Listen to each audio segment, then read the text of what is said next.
Good morning student, क्या आप सब लोग तैयार हैं? तो चलिए हम आज फिर उस टॉपिक को आगे बढ़ाते हैं। What is democracy, why democracy.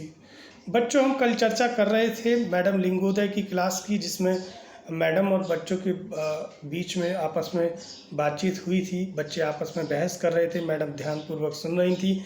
अंत में उन्होंने कुछ बातें बताई।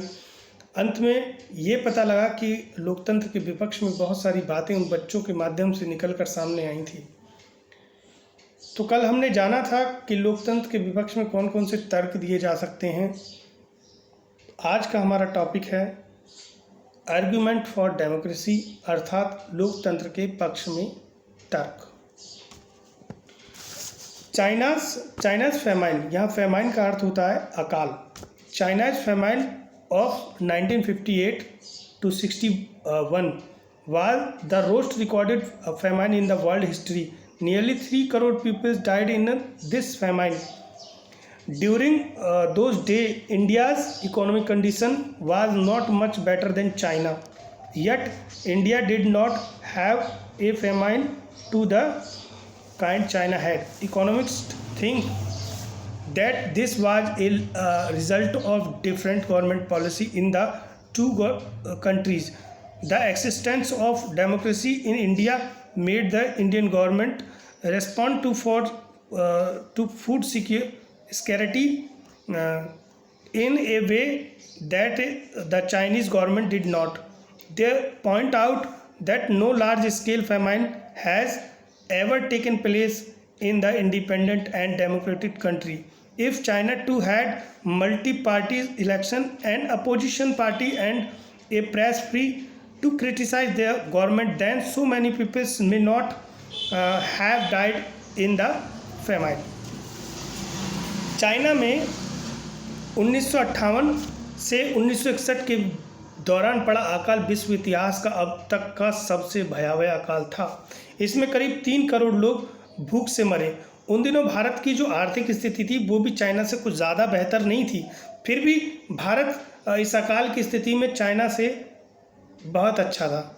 अर्थात भारत में उतनी भुखमरी और अकाल नहीं था जितना चाइना में था। अर्थशास्त्रियों का मानना था कि ये ऐसा दोनों देशों की सरकारी नीतियों के कारण हुआ है। लोकतांत्रिक व्यवस्था होने के कारण भारत में खाद्य सुरक्षा के मामले में जिस तरह से काम किया गया, वैसा काम करने की ज़रूरत चाइना ने नहीं समझी।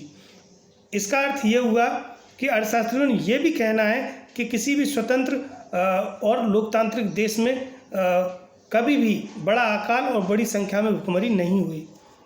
अगर चीन भी बहुदलीय चुनावी व्यवस्था होती, अगर चीन में भी बहुदलीय चुनावी व्यवस्था होती, विपक्षी दल होता और सरकार को आलोचना कर सकने वाली स्वतंत्र मीडिया होती, तो इतने सारे लोगों को भूख से बचाया जा सकता था। भूख से मरने से नहीं मरते या उन्हें भूख से बचाया जा सकता था। This example bring out one of the reason why democracy is considered the best form of the government. Democracy is better than any other form of government is responding to needs of the peoples. A non-democratic government may and can respond to the people's need, but all that depends on the wishes of the peoples who rules. If the ruler don't want to, अगर शासक नहीं चाहता है, they don't have to act according to the wishes of the people. A democracy requires that the ruler have to attend to the needs of the people. लेकिन लोकतंत्र में क्या होता है कि जो शासक होता है उसको जनता की इच्छा को मानना पड़ता है। यह उदाहरण लोकतंत्र का सर्वश्रेष्ठ शासन पद्धति बताने वाली विशेषताओं में से एक को बहुत स्पष्ट ढंग से सामने लाता है। लोगों को ज़रूरत के अनुरूप आचरण करने के मामले में लोकतांत्रिक शासन प्रणाली किसी अन्य प्रणाली से बेहतर है। गैर लोकतांत्रिक सरकार लोगों की ज़रूरतों पर ध्यान दे सकती है और नहीं भी। ये सरकार चलाने वाले की इच्छा पर जो है निर्भर करता है। अगर शासकों को कुछ करने की ज़रूरत नहीं लगती तो उनको लोगों की इच्छा के अनुरूप काम करने के लिए ज़रूरत नहीं है। पर लोकतंत्र में यह ज़रूरी नहीं है कि शासन करने वाला आम लोगों की ज़रूरतों पर तत्काल ध्यान दे।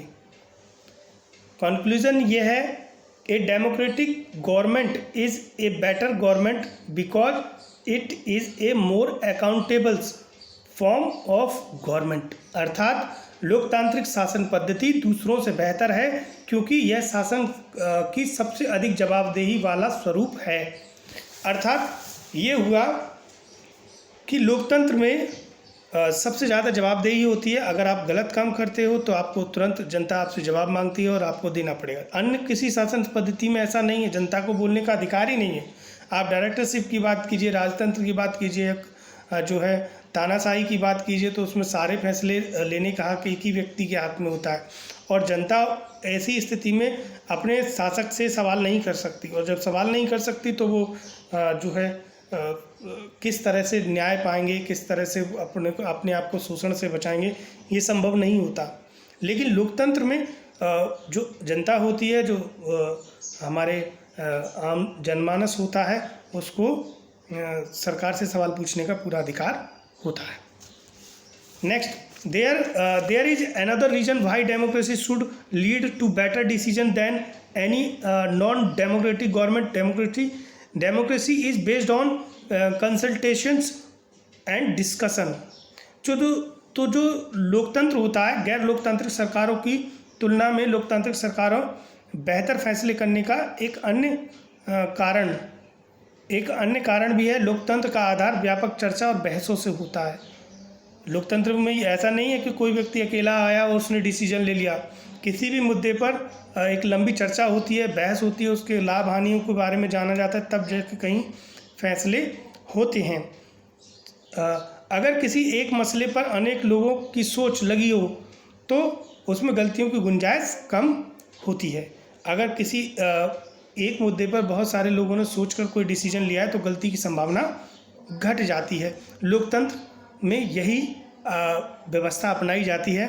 A democratic decision always involve many person discussion and meeting.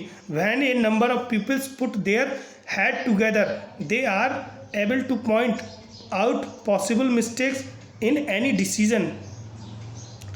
This take time, but there is big advantage in taking time over in important decision.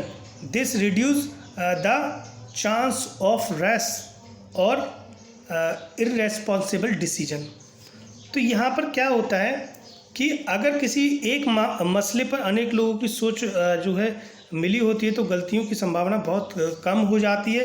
ये बात सत्य है। इसमें कुछ ज़्यादा समय ज़रूर लगता है, लेकिन महत्वपूर्ण फैसले थोड़ा समय लेकर फैसले करने से लाभ भी होता है। ऐसा नहीं है, कुछ इम्पॉर्टेंट फैसले जल्दबाजी में डिसीजन कभी नहीं लेने चाहिए, जिससे कि नुकसान की संभावनाएं ज़्यादा होती हैं। इम्पॉर्टेंट फैसलों पर पहले गंभीर चिंतन होना चाहिए, विचार होना चाहिए, तब जाकर उन फैसलों को लेना चाहिए। तभी हम जो है एक सच्चे लोकतंत्र के जो है मैं कह सकता हूँ कि सच्चे लोकतंत्र के हितैषी, उसके जो है प्रशंसक माने जाएंगे। ठीक है, तो यहाँ पर यह है कि इससे ज़्यादा उग्र और जिम्मेवार मैं कह सकता हूँ कि इससे ज़्यादा उग्र या गैर जिम्मेदार फैसले लेने की संभावना घटती है। लोकतंत्र में क्या होता है, जब बहुत से लोग मिलकर डिसीजन एक साथ लेते हैं तो बहुत अग्रेसिव या जो है बुरे फैसले लेने में जल्दबाजी नहीं होती है। इस यू कैन से आप कह सकते हैं दैट दस democracy improve the quality of decision making. इस प्रकार लोकतंत्र बेहतर निर्णय लेने की संभावना को बढ़ाता है। यही कंक्लूजन निकलता है इससे। ये एक लोकतंत्र के पक्ष में दिया गया तर्क है कि डेमोक्रेसी इसलिए ज़रूरी है क्योंकि इसमें बेहतर निर्णय लेने की संभावना ज़्यादा होती है। अगले वीडियो में मैं आपको फीचर ये डेमोक्रेसी के आर्ग्यूमेंट फॉर डेमोक्रेसी आपको और भी तर्क बताऊंगा लोकतंत्र के पक्ष में नेक्स्ट वीडियो में। Thank you.